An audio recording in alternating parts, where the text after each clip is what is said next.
Good morning, everyone. Welcome to the Couples Academy show. Today is Ask the Experts. It is Friday. It is all about you.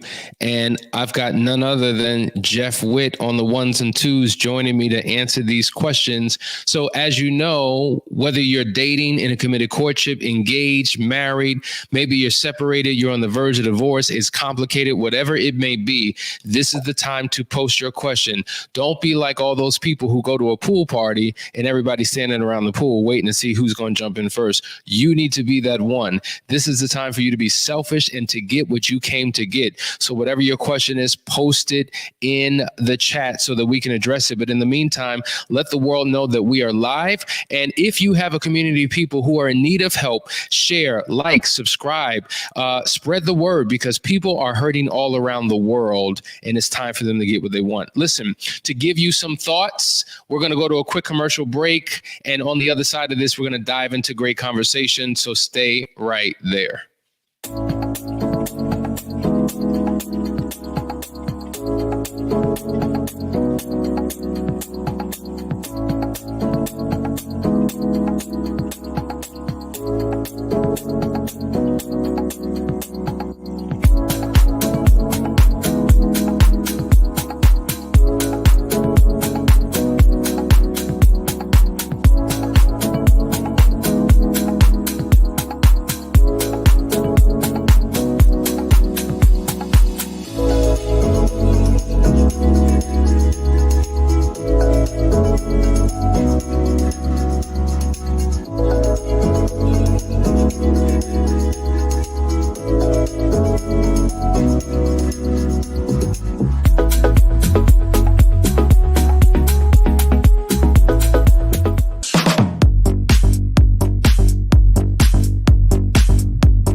All right, we're back. You're watching the Couples Academy show. We're going to dive into some amazing questions. One that's not posted but just came to me was this. It's a question about what path I should choose first. There's a couple who's going through crisis right now and they know they need help, but the spouse has his own individual issues that he wants to address before they move forward and work on their relationship. And so there's a lot of thoughts out there in terms of what the first step, the second step, the third step should be. We are unconventional in the way that we think and in our process, and everything that we do is intentional. Our belief is that it makes sense to come together as a couple first and then begin to splinter off into individual work that you need to do on yourself. Why is that? Because if we take the conventional route that says, I'm gonna work on me before we work on us, well, the reality is you're gonna be working on you for the rest of your life. There's no end to your potential. There's no end to your healing. There are things that have impacted you in your relationship, prior to your relationship, that may stem all the way back from childhood. There's fears and insecurities and inadequacies and brokenness that we all have to work through. And it is a lifelong journey. So if we wait till we get to a point where we're good now to then begin to work on the marriage, there may not be a marriage. You may have timed out on the opportunity.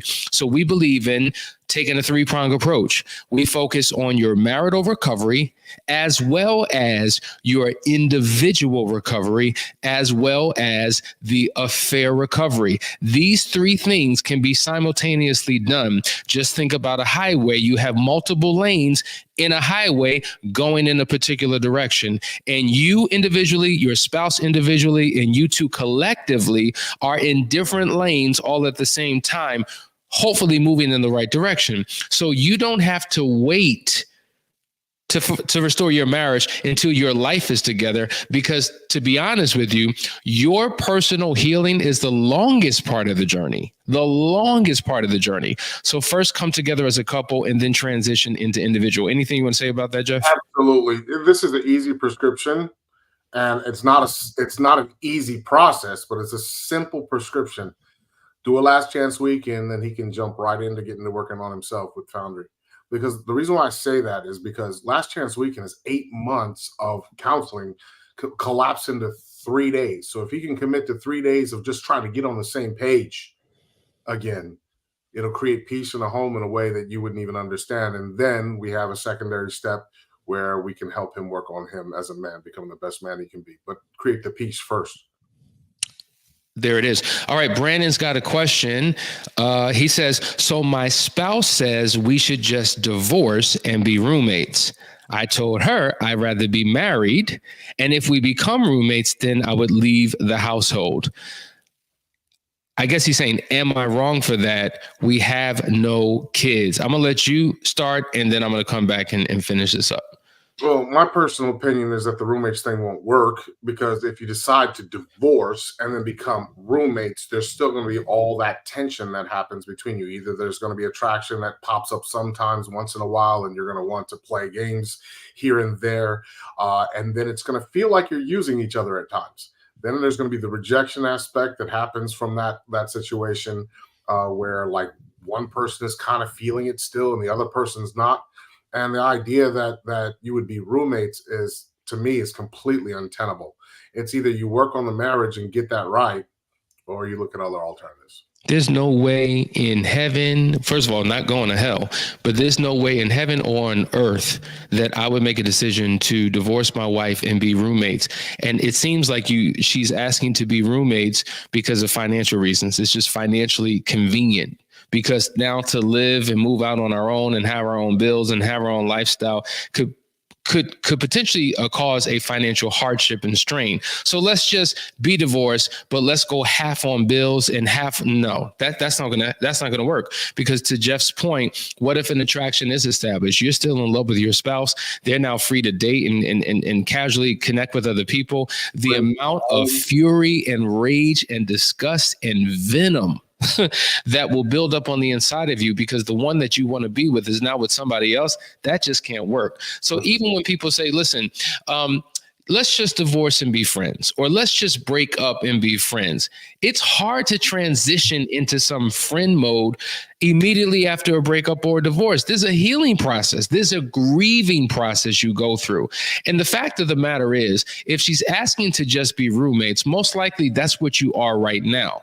If you hear us talk about it, couples go from being soulmates to role mates, where all we do is fulfill roles, duties, and obligations, and there's no connection, to eventually sliding into roommates because we're just like two ships passing in the middle of the night. There's no communication, there's no dating, there's no sex, there's no nothing. And then things get even harder and we become cellmates, where we're trapped in a marital prison. And if you decide to divorce and become roommates, I guarantee you, eventually you will feel like cellmates trapped in this arrangement that does not serve either one of you. It makes more sense to not just be married, but to invest in the relationship. And I've said this before, so many men in particular want their marriage, but they don't realize in order to keep the marriage, we've got to work on the relationship within the marriage. What would motivate anybody to stay married to you if all they're going to get is more of the same attitude, the same disposition, the same energy, the same relational patterns that don't work? You've got to be committed to doing something different. So if you want this marriage to work, sell her on how a relationship in your marriage can be new and different. That's something to believe in. That's something to hold on to. Absolutely. All right. We're waiting for your questions. And as they continue to come in, one of the biggest struggles that I know people have is in the area of communication. Jeff, why is it so much easier for me as a man to talk to a coworker who happens to be a female, to talk to someone in the street and I don't mean disrespectfully, and I don't mean doing anything inappropriate. But why does it seem like things are just easier talking? Because they say that men and women are different in terms of how we communicate, but it seems to be so complex and so difficult when talking with my spouse. What is it about the relationship between a husband and a wife that makes conversations so challenging and non-romantic relationships a lot easier? So one of the biggest problems is men have this problem lying to themselves and lying in general. And a lie comes in two forms: hyping, which is where we over exaggerate, and hiding. And when we're out in the real world, we can hide what we don't want. The real world outside of marriage, I'm talking about just out in society. We can hide what we don't want, and we can hype up what we do want. And so the lies can stand because no one's able to look under the hood. But once you've lived with someone for a while, they can kind of smell and sense when you're full of it. And so instead of working on being a person who walks in truth on a daily basis in every aspect of their lives, it's easier to hype or hide. And so we go out and seek the attentions and affections of other people who are going to love the story we put on as opposed to the person that we are. Powerful point. Let's go to this next question. Very interesting. I had a past affair. He goes on to say, work 12 hours a day. I cook, clean, lawn work, reading work with the young kids, dates. I buy flowers, rub her feet after work, and so on. She says I need to do more. He goes on to say, she says I need to do more to make her feel special because I did all those things prior to the affair. What more can I do? He goes on to say, is she asking for too much or am I just lost? Well, one of the things that I'm hearing you say is that these are the things you did prior to the affair. So it seems like you cheated from what I'm understanding. So the question is, are you still doing those things now? And if you're still doing those things, see, there's a lot here. And all we're hearing is your narrative. But this is what I would say. If you were doing those things prior to, well, how did she receive it? You're saying that she wanted more. Are you doing the things that she asked for, or are you doing the things that you feel that she needs, that she hasn't asked for?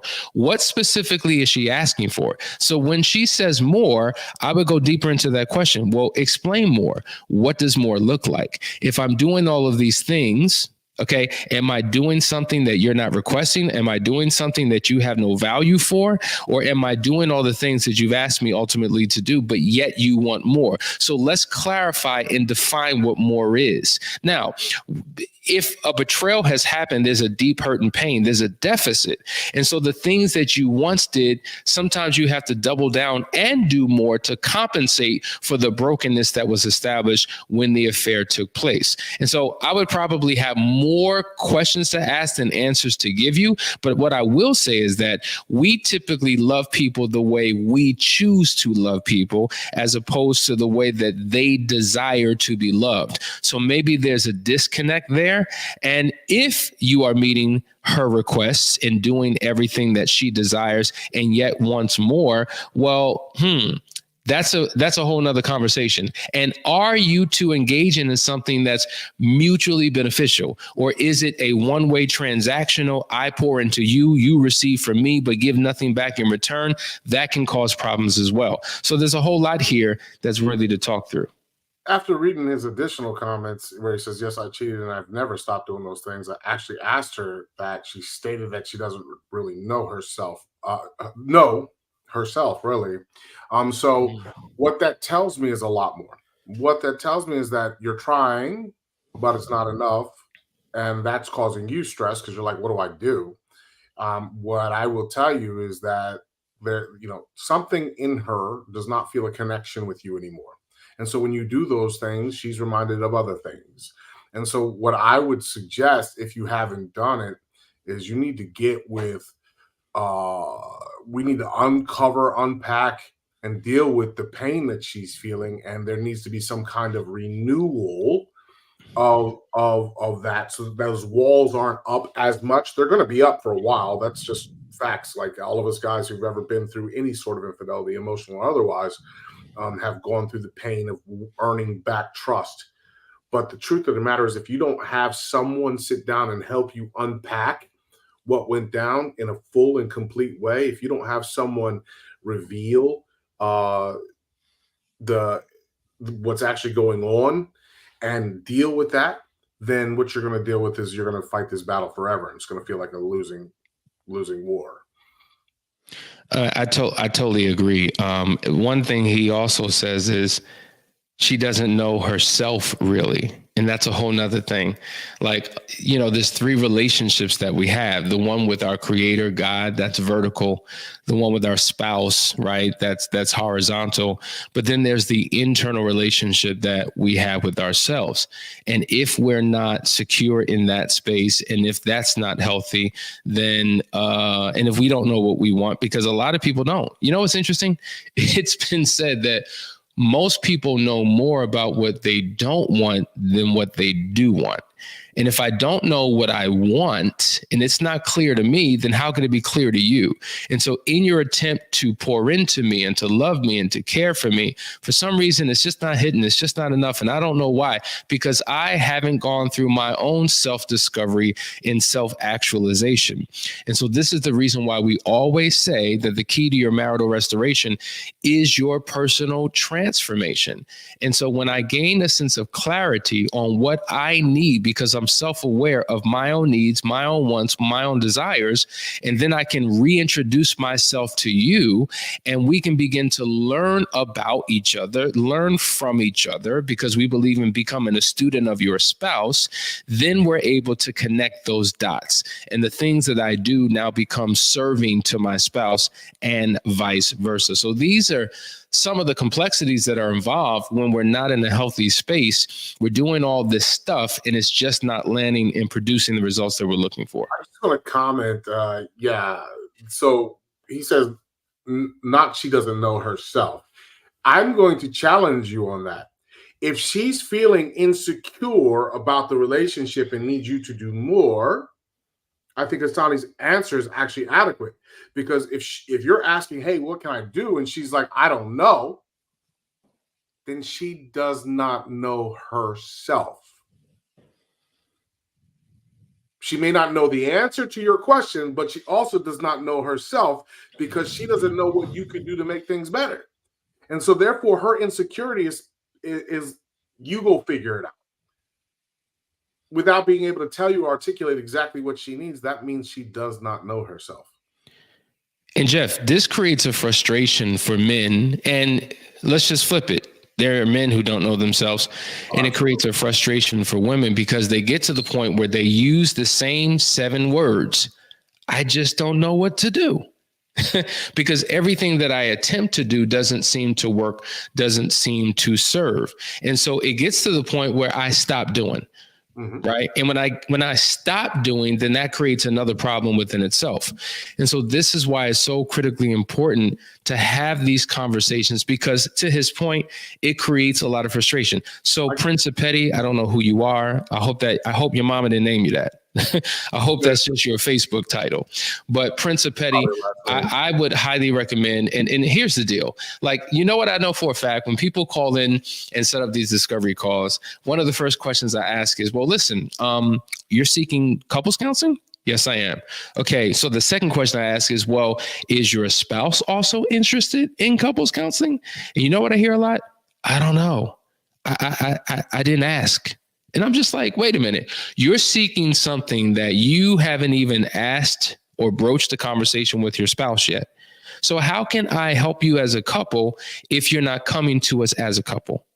Right. So I would highly encourage you to have a conversation with your wife, the Princess of Petty. And as a matter of fact, maybe you should change that name, bro. That's a whole nother conversation. Maybe we talk about that. But Prince and Princess of Petty, if you have a conversation to say, okay, we're in this stuck place. Can we talk to somebody else to try to figure something out so that we can get unstuck and get to a better place? Because as long as you continue to do it on your own, you're going to rely on measures and means and tactics that you are familiar with.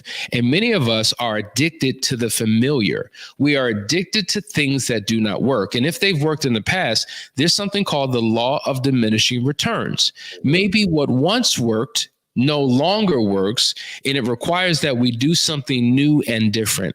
And if we don't know what new and different to do, then we need to latch on and connect to the wisdom of someone else who can give us that new and different. That right there. I mean, see, what happens is men, and I hate to say this, women tend to be more security minded. They want to feel secure in a relationship. Men, especially when they're younger, tend to be about conquest. And I'm talking about in your job, in sports, in everything. We're out there trying to conquer the world. And then when we do it, we don't realize we're being driven by instinct. And that instinct causes us to pay attention to certain details that are changing on the ground because we have a strong desire to pay attention to those details in order to achieve this level of conquest. What happens once we get together and we get married is we get settled into that relationship. We've already conquered it. So we stop paying attention to the details that matter. And when we don't pay attention to those details, we're not adapting to the ground in order to conquer new territory in our relationship. I'm not talking about going outside of the relationship. We're not paying attention to the details that there's actually more to explore within the relationship itself. This was a very hard lesson for me to learn. I thought my marriage was dead after 10 years of hell. And I turned it around, and now my wife is literally my best friend, my compadre, like the person I look to for everything. Now, she doesn't, I learned how to take those things that men do well together and separate those things from what women do and do together, and found a new path of what we do together well. And that gave us new ground to conquer together. And that made it interesting. And now my instinct is about conquering together, not conquering her. Does that make sense? See how powerful that is? And so it's a journey that you're going to take with your wife. And so what the reality is, when you take this journey, all things are subject to change. So you say in here that you're setting up an appointment with a therapist, and I think that would be good. Now, let me just encourage you. This is a teachable moment. I just had this conversation with someone the other day. You have to be careful who you select. And I'm not making a case for us, but I'm making a point. Mm-hmm. Therapy, psychologists, mental clinicians, psychiatry work, like there's so many social workers, there's so many individuals out there that are in the profession of helping people, but you have to go with those who help you based upon the situations that you have. Then you have coaches. The way I kind of like to articulate it is therapy and counseling looks at who you were to help you understand why you are the way that you are. Root issues, things that you need to kind of be aware of, things you need to work on. So you're given aha moments and revelations about your struggles. Coaching looks at where you are today, connects it to your future. So there's strategy, implementation, there are goals, there are tangible, touchable, concrete, and real experiences that they take you through to get you to a better place. So they both serve a different purpose. We believe in the hybrid approach where we combine the two, because to look at where you are today, you got to know where you once were, but you got to also know where you're going. And putting all those pieces together allows for breakthrough and transformation in the quantum leap. So whoever you select, make sure that they're qualified to guide you through a specific process that addresses the issues and concerns that you have, but also creates a game plan to get you to a better place. We have a few more questions. Real quick. I just want to add one thing to that. One, make sure they're married, not just have a degree sitting on their wall. Two, make sure they're happily married, right? If they're not happily married, they can't guide you to a happy marriage, all right? And three, make sure they have a track record of future casting for the relationship. So that encompasses everything Hassani was just saying, but I wanted to be specific. Make sure they are married. They cannot help you if they're not currently married. They cannot help you if they are not happily married. There it is. All right, City Women. Hey, good morning. How do I get our sex life back on track? Because a lot of times I don't want to do it because I feel guilty about what I have done to him. And he gets mad because I don't do it, but I feel like doing it. But I feel like when we do it, it triggers him every time. I want to fix this because I really do love him. So I'm not quite sure what you did to him. You may be referring to an affair. I don't know. Whatever it may be, let's just go along with that being the case. There's a lot of self-blame. There's a lot of guilt, possibly shame that you are carrying. And, you know, what I always say is that there is a healthy dose of guilt and shame that every individual should have, because if they don't, maybe they're a psychopath or they're narcissistic because they've got to be able to feel and have some sensitivity to the hurt and harm that they cause another person. So there's a healthy dose of that. The problem is when that becomes your permanent residence and now you live in shame and live in guilt, and then it self-sabotages your relationship because there's things that you refuse to do for the reasons that you're explaining. And so the conflict that you're having with your spouse regarding sex is based upon an internal conflict that you continue to have with yourself. And this is why, once again, I'm going to say it. I don't care how many times I say it. I'm going to say it till you say it. The key to your marital restoration is your personal transformation. There are some things that you need to reconcile within yourself. There are some things that you need to release and let go of, because your own inadequacies, your own idiosyncrasies, your own hangups, hiccups, and internal challenges are going to continue to negatively impact your relational dynamic. And the sex, I'm gonna tell you something, folks. Sex is one of the most important, not the, but one of the most important components of a healthy relationship. And when couples stop having sex, it creates a problem. When couples have bad sex, it's a problem. Now, when I say bad sex, I don't necessarily mean how we physically connect. It's just not good, the sexual performance.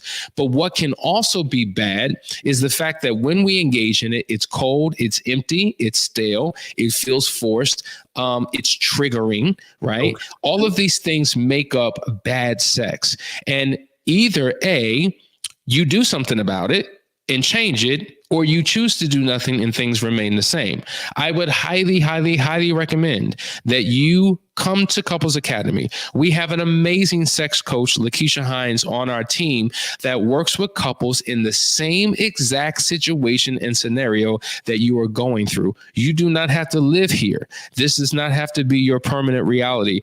All things are subject to change. And even though it may seem impossible, and even though it may seem like a huge mountain to climb, she has helped guide so many other couples over those struggles to get to a better, healthy sexual space. So reach out to us, go to couplesacademy.org, set up a discovery call. Let's get you connected to her, because sex is too important for things to be going down like this, Jeff. I agree. Like the problem is the lack of connection, right? There's obviously some hurt and pain on his side, which causes him to get triggered. And there's some fear and worry and doubt on your side. And there has to be this idea of crossing back to a place of certainty. And that's going to have to there's going to have to be some hard conversations that are had so that everyone gets everything out and deals with it.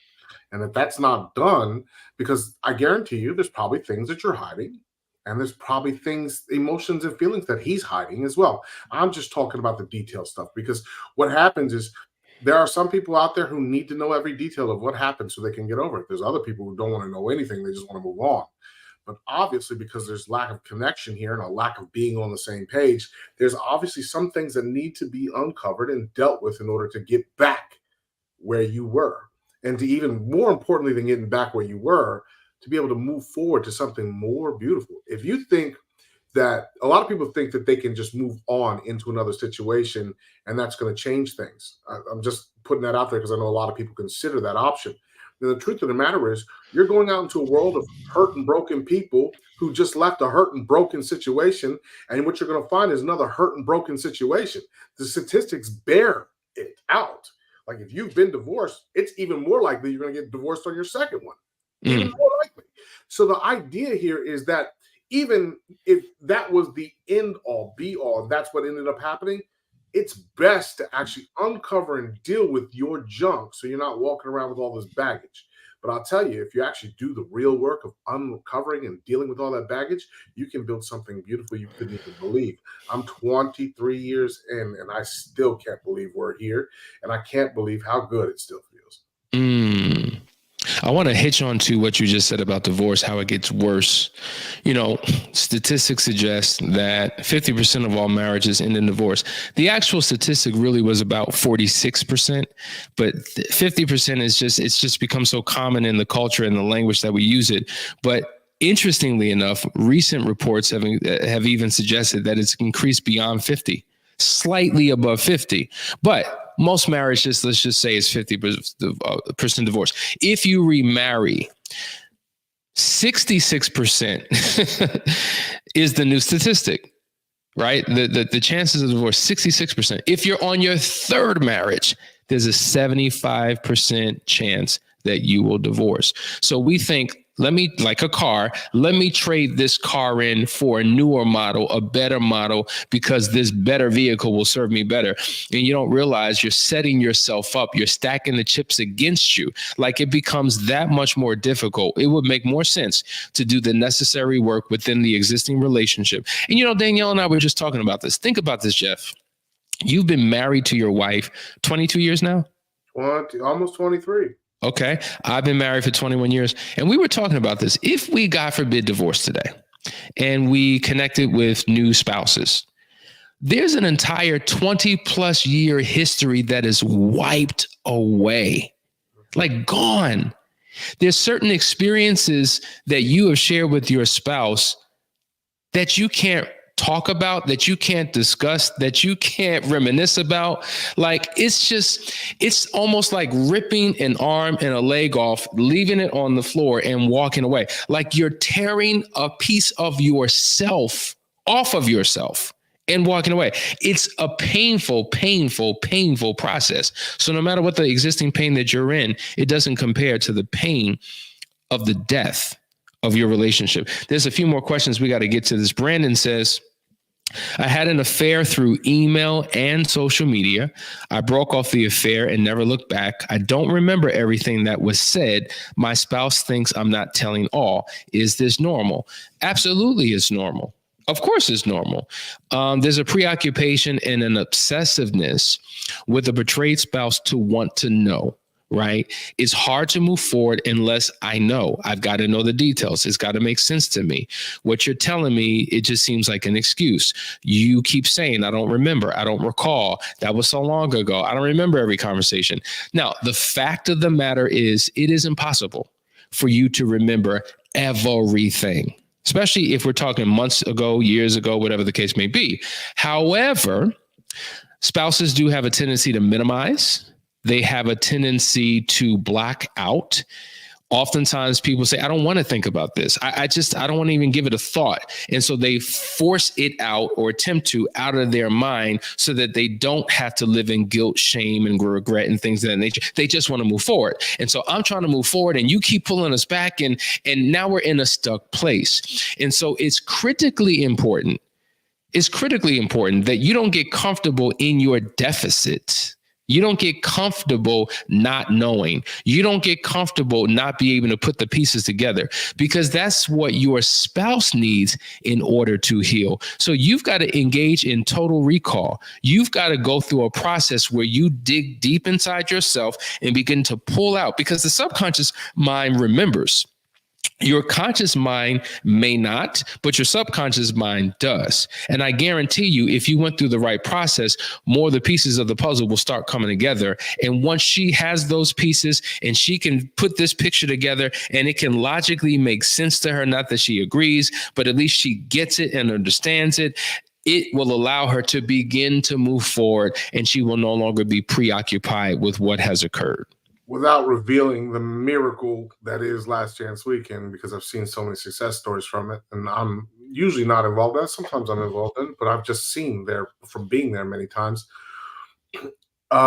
There's something called the last conversation that's a part of that.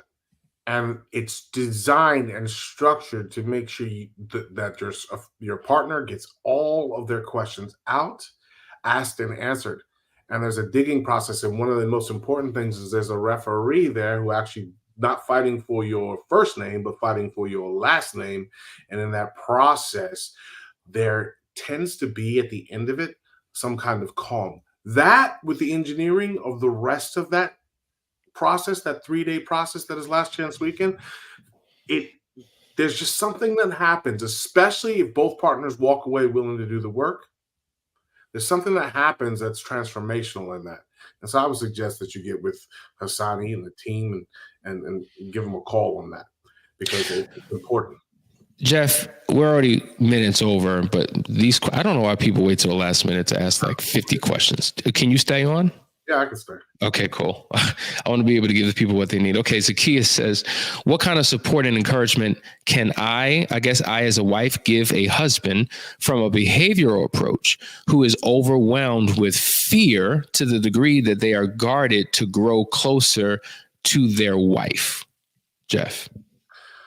Wow. So we deal with this a lot because there's something in their history, whether it's between you two or whether it comes from childhood, that comes from being exposed or too close to someone. There's some kind of brokenness there. And I see this a lot in men, especially when it comes to revealing things to their spouse or being able to be open or close to their spouse. So they act guarded. Even though they want that closeness, they don't understand what it means to actually have certainty in their life at all.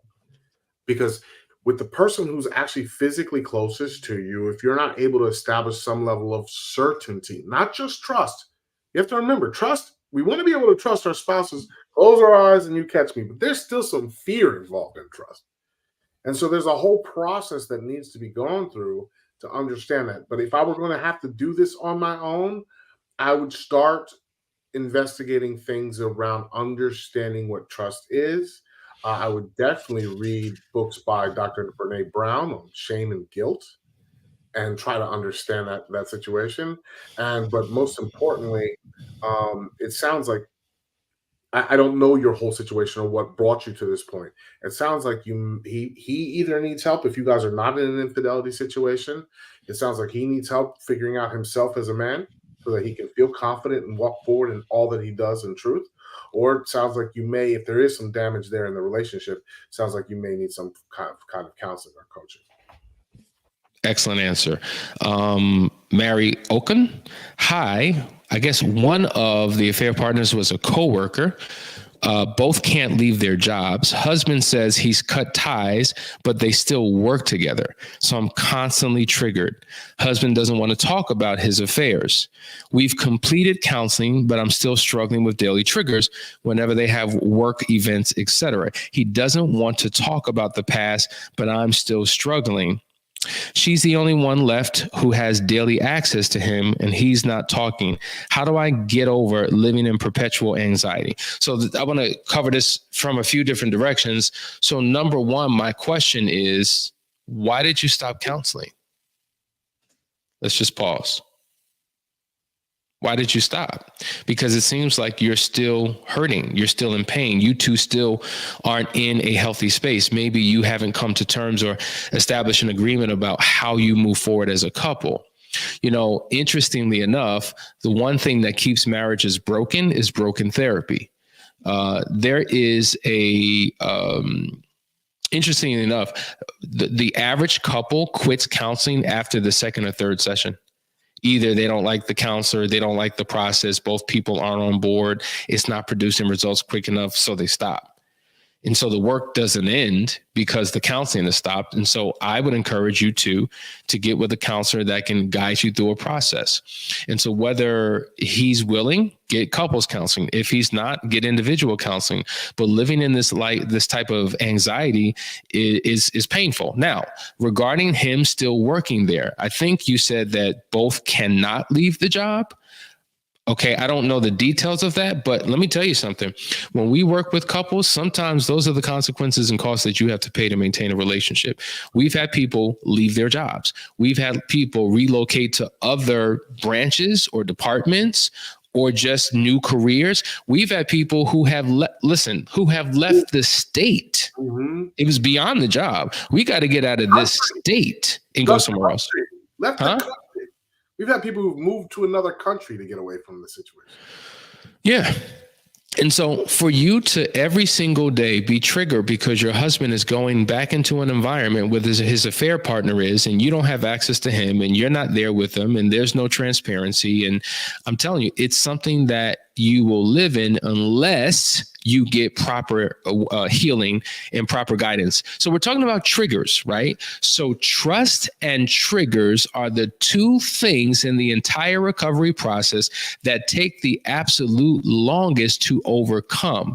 And so when I hear people say, hey, yeah, I'm working on myself, I'm like, what are you doing? What is the work you're doing? What program are you following? Who's holding you accountable? Who's guiding you through a process? Who's coaching you through this? If you don't have somebody to help you, then guess what? You're going to continue to live in what you're living in.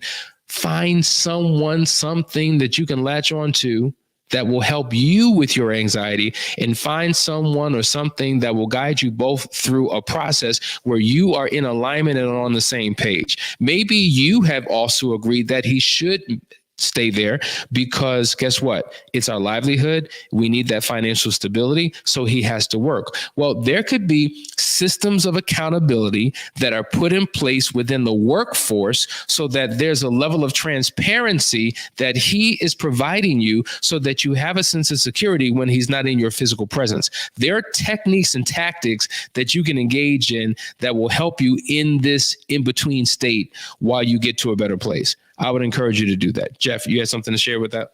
Absolutely. I had to literally leave a Fortune 100 job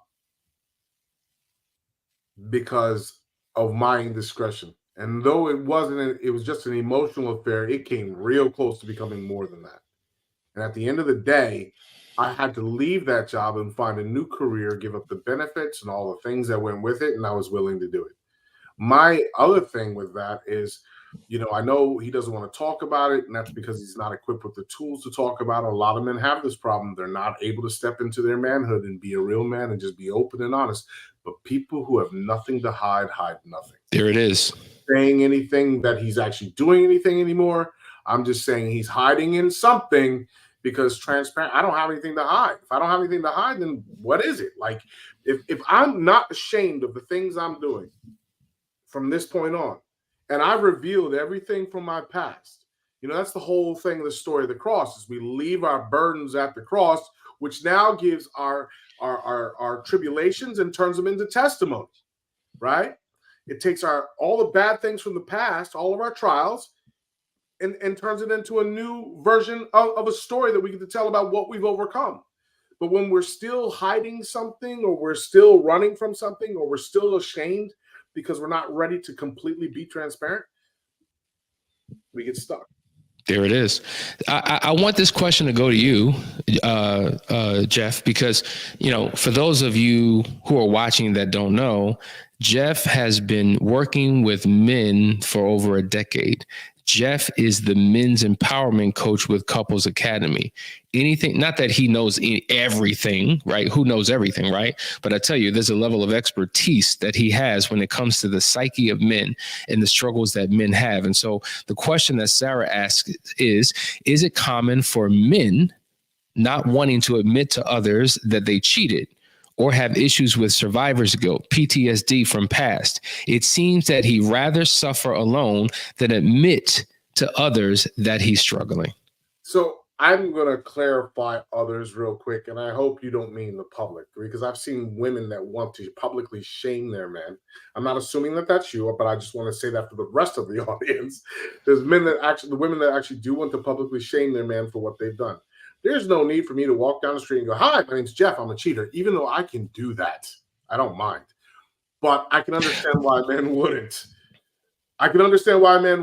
You before you go on, that's a great point, Jeff.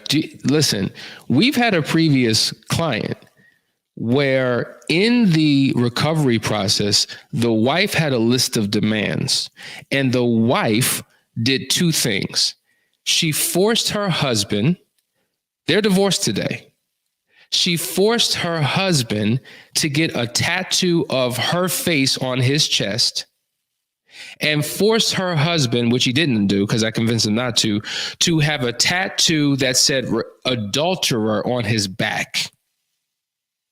So this is the type of toxicity and brokenness that people operate in when they're in their pain. I don't believe in divorce. I really don't. But unless it's absolutely the last choice. But I think that might have actually made me get divorced. To do that. Like, that's insanity. But beyond that, right? Like, the PTSD, things like that, all this stuff is real. I completely understand that. It is common for men not to want to admit to others, but if it's the others are counselors, are people that are involved in some way or hurt or affected by the trauma in some way, it is important that he comes clean, especially to you, if nothing else. She's talking about him sharing with other men who have similar struggles. So yeah, I get it from that perspective. Well, so within our group, they should be sharing that. Like, we do this where, like, I belong to a group that's a little higher level than where most people play. And those guys are just brutally honest with each other. In our groups, we try to get people to open up and be more honest with each other. And they do come a long way. I think sometimes men have a problem being around other men that they see as more jacked up than they are, more flawed than they are. I don't think they have as much of a problem leaning on men who they think can actually help them take them to another place. What I've seen is we typically listen to people who have what we want and been where we've been. And there's a fear process that happens when you're looking at someone else and like, he ain't it. So I do understand that, like, we don't want to reveal it to just any other man, even if they've been through the situation, because a lot of the guys who go through the cheating process are really not remorseful at all. I run into this all the time. They're not remorseful at all. Their only remorse, truly, until we can get inside of that head and that heart, is that they got caught. And so I can understand why somebody wouldn't want to do that. It has to be the right men in the right environment with the right reasonings. And I'm telling you, a lot of people don't want to go first. So they have to see someone else expose themselves. So they have to see a man like me sit there and say that I was, in an adulterous relationship with a woman and was trying to get to that room, and it didn't happen. But that's because my wife caught me. Is the only reason it didn't happen. And the struggle that I went through to get that relationship back over years and years and years, 3 years of doing it wrong, not even reaching out to my brother who actually knew something about this. I was scared to reveal it to him. He didn't know I think we were already working together in Foundry before you found out that I had an emotional affair, or working together at Last Chance Weekends before you found out that I had an emotional affair. I hid it from him. It never came up at some particular point when we decided to start working together on this stuff. And then all of a sudden I realized, like, I got to come clean on this because it's not easy. And it has to be around people you trust implicitly because they've already revealed theirs. You know what I mean? I have to show my cards. Someone has to be willing to show their cards, and they have to do it in an honest way. Not, I just got caught. So hopefully that helps. Great questions, guys. I hope that this was helpful today. I appreciate you all for staying on. These are conversations that oftentimes you are having separately from your spouse. These are conversations that you need to begin to have with your spouse. So one of the things that we encourage you to do is watch the video again, but sit down with your partner and have dialogue and see where this conversation goes. If it doesn't go well, reach out to someone for help. I tell you, the number one skill that needs to be developed is communication. When you can have breakthrough communication, it changes everything. And that is why on tomorrow, if you have not known, we are having a Together We Stand Communications Masterclass. That's right, Danielle and I, from 10 a.m. to 2 p.m. tomorrow on Zoom. And you can find the link in the description of this video. We're going to be talking about communication rules of engagement, how to deal with conflict resolution, stages of anger, how to rebuild the trust. What about those personality issues that you two share that makes it difficult to communicate? the power of controlling your thoughts and managing your emotions, like these internal conversations you're having with yourself, let alone the one you're having with your spouse. All of this is going to be unpacked. So listen, it is $97. We spend that going out to eat on bad food. We can invest that in our marriage that will produce a harvest of change and transformation. So please go ahead and sign up for that. We look forward to seeing you tomorrow. But until then, have a great weekend. We'll see you on Monday for another episode. Take care.